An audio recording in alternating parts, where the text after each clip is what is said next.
All right, hello, Mr. and Mrs. Banks.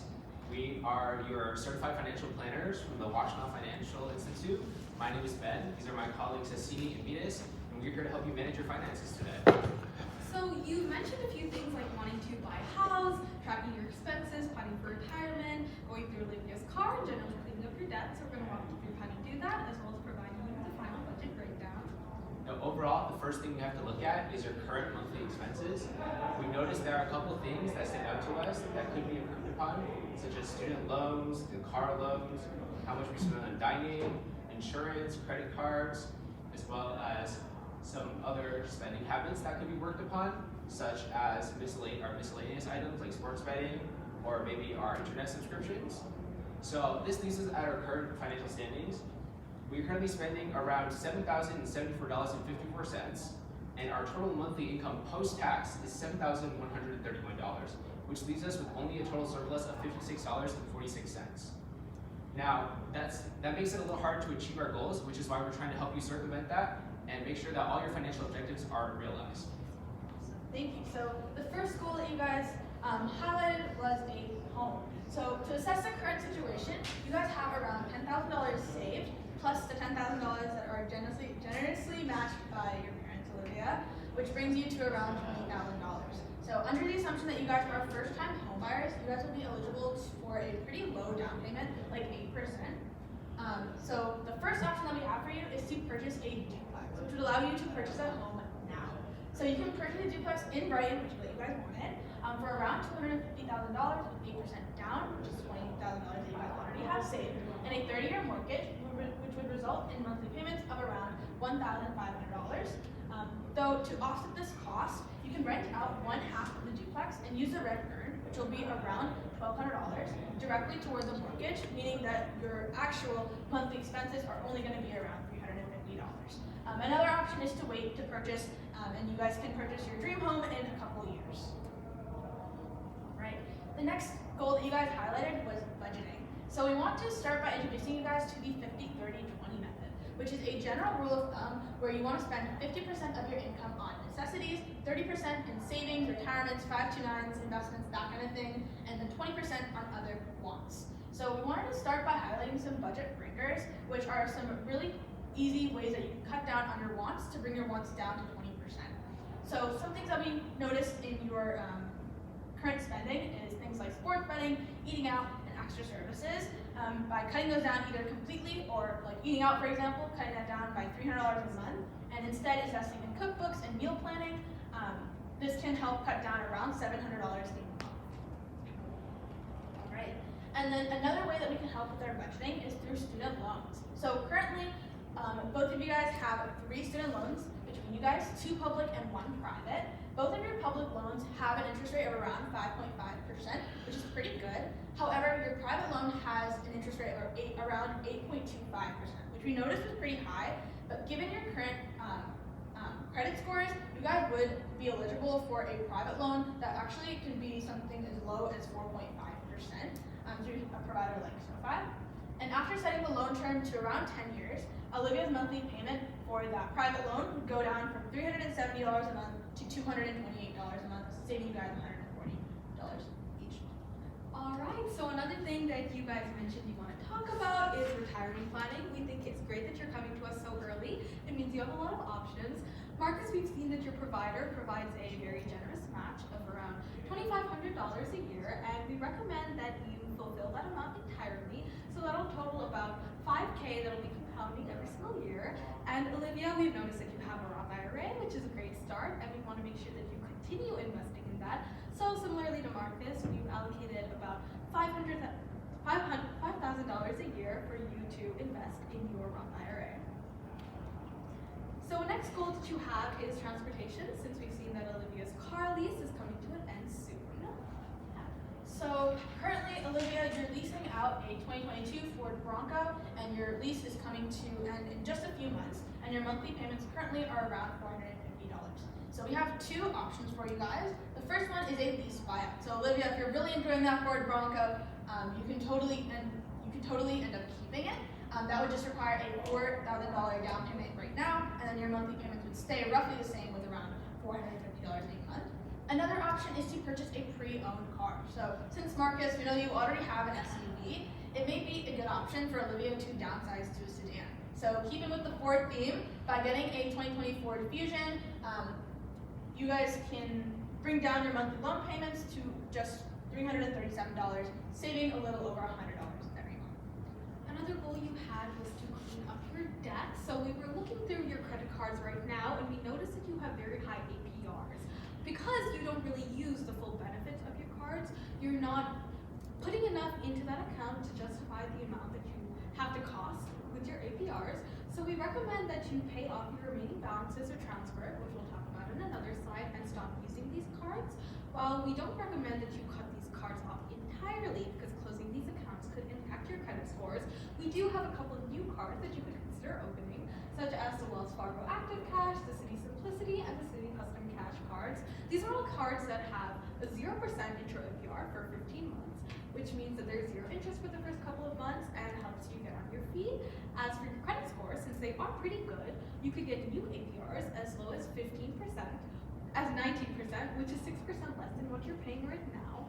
As for Marcus, your debt is currently at about $8K, which is a pretty big amount. I'm sure it's a little scary, but you could actually consider contacting your collections agency and offer to settle it for about 30 to 50% of the current account balance. So when you're doing this, you want to make sure that you don't admit that the debt is yours, and before you send over any money, make sure to get an agreement that they will be closing the account and marketing it as paid in full. As for the balance transfers that I briefly mentioned, these are usually about 3 to 5% of the total amount, which is about $200 in total. You've also mentioned that you're considering merging your finances. So we ran the numbers for you, and if you were to do this and start filing jointly as a married couple, the amount you'd be saving in income taxes isn't very much. It's near $20. So if you would like to merge finances, this is an option for you, but obviously we don't feel very strongly about one way or the other. And if you want to keep your finances personal, since that's kind of what you guys are doing right now, we encourage you to open joint checkings and savings accounts. So in these checking accounts, you can ensure that all your income goes there, and then bills can be set on auto pay from there. And as for your savings account, this is a great place for an emergency fund, baby fund, and a house fund. And here are a couple of your plans for the future. We want to set you up for success even after you leave us. Now, everybody knows that the most important thing for the future is making sure that your family is protected. That's why we're looking into changing your insurance policies to make sure that we can get better prices while ensuring that you guys are insured. Now, starting with auto insurance, we noticed that you guys are using different insurance providers right now. So we recommend switching your insurance provider to something like State Farm, which offers a lot of great pricing, services, and availability. Additionally, we've noticed that there are different bundling discounts that we can get, as well as transfer discounts we can get from switching to State Farm. So we've calculated an estimate of around $3,770 a year as compared to our previous $4,130 a year from switching our auto insurance to State Farm. Additionally, State Farm offers insurance bundles for renters and homeowners insurance. Now, as we're currently renting, we've calculated the costs for your renters and auto insurance bundle, and it currently comes out to around $270 a month or $3,243 a year. And as we know, you guys have mentioned owning a home in the future, so we've also calculated the homeowners insurance bundle for you. And given the cost of the house we're looking into, around $250,000, we can come to around an average homeowners insurance of $1,500 a year, given its price, its location, as well as a bunch of industry standards and different factors, which would come out to around $4,357 a year. However, we can also save some money through State Farm and their different bundle savings. For State Farm, we have up to $1,270 a year, which can reduce our costs to $4,357 a year, or $364.58 a month. Now, additionally, we really recommend you guys get life insurance, as we want to ensure that your baby is protected until she's of age. So we highly recommend, and additionally, your employer offers a pretty good life insurance package, but we look to increase it a bit due to your current income. So we've calculated the amount of income you would probably want due to your salaries. So it's multiplied by around 10, and then we also factor in things like your debt, your assets, etc. And we want around $700,000 for 20 years of coverage for Marcus, and $500,000 for 20 years of coverage for Olivia. and we can come to an estimated $60 and $45 a month respectively, based off industry averages in different quotes from insurance providers. Finally, we also noticed you guys are looking to a health savings account, and we highly recommend you guys do that. As you know, as I explained, the money that goes into a health savings account is tax-free, gross tax-free, and can be spent on medical costs tax-free, making it really important. And additionally, unlike a flexible savings account, the money in your health savings account can roll over each year, ensuring you can use it year after year. Furthermore, it can be invested long-term, and also withdrawn, which allows you to use it for things like retirement accounts. So, given your current medical expenses with a laboratude of $300 a month, we set our targeted contribution to be around $33,580 a year to make sure that all these medical costs are covered tax-free. So Marcus, you've also interested in expanding your career a little bit. So we saw that you already have a pretty good amount of experience in the automotive industry, and we highly recommend that you actually consider going on this path. So since you are a supervisor, it's likely that you have ample knowledge on how to keep production at high levels. So we think that maybe you could work with businesses. This would take around 2 to 4 hours every week and could make you about $500 to $1,000 every single month. Another option, which we actually suggest more, is to be a freelance car detailer. So there are a lot of great resources like YouTube, Facebook, and Instagram that are all free that can help you start marketing your services a little bit. So the initial investment is estimated at only about $1,000, and you can get insurance from companies like Next Insurance. This could make you about $1K to $2K a year, and it's really a great way for you to make a little bit more money on the side while only spending about 2 to 8 hours every single week. And as for investing in the future, it's important that we talk about the 5 to 9 plans for your child, since Olivia, you have talked about wanting to set your baby up for success. So even just $200 every single month can leave you with $8K by the time your baby is 18. And as for an emergency plan, we have a couple of banks like SoFi and Goldman Sachs that can give you a interest rate and limited fees. And just for your final standings, to wrap it up, right now your monthly income post-tax will be around $8K, with your monthly expenses being $6.6K. So that leaves you with a total surplus of $1,500, which is close to the 20% we were talking about before. And you have a couple of one-time expenses, including Marcus's debt and the balance transfers, but just saving for 2 months can mean that you cover this entirely. So thank you so much for all your attention, and now we'd like to take any questions you have. Well done. Thank you. Thank you. I'll start. I loved how you hit the triple benefit of the HSA savings.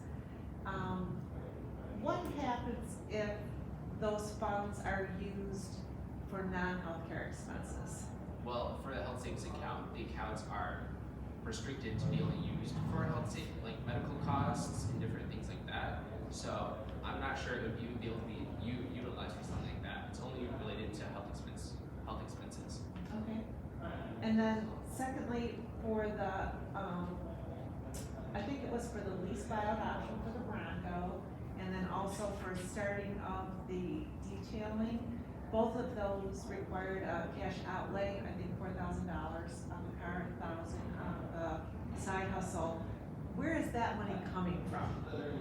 Absolutely, I think that's a great question. So the surplus that you see here, actually, the monthly expenses takes into account everything. That includes your groceries and any of the other stuff we're including with all your new insurances. So this is money that you have completely on the side. So if you wanted to start something like a side hustle or buy your lease, even saving for 2 to 3 months already provides you with everything that you need to make that down payment on your car.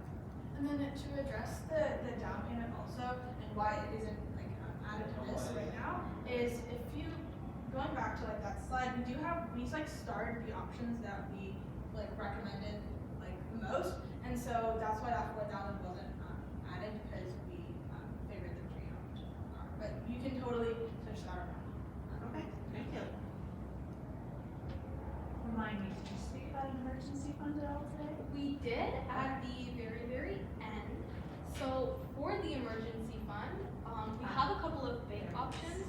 We are saying that this should be part of like their savings account, so that money savings account that they have would be a good place for them to have an emergency fund or something like that. Again, any money that they want to allocate into this emergency fund past like the $500 that we factored into their monthly expenses is all stuff that can come out of that 1.5K surplus that they have. there an amount that we should be targeting for our emergency fund balance? So specifically, we haven't outlined anything because most of what we were focusing on was other insurance agencies, as such as their 529 plan. But I think that a good target for the emergency fund would be similar to the amount that they're investing in like their Roth IRAs and such. So around $5,000 a year would be a great start. Thank you. This monthly surplus, if I wanted to put additional money away from that $1,500, where would you recommend I put it? I would say that if this is something that you want to do year after year to factor it into your monthly expenses, but if it's something like you mentioned before, just the $4K on the down payment for the house, that's something that could be more of a one-time expense and not something that you can budget each time.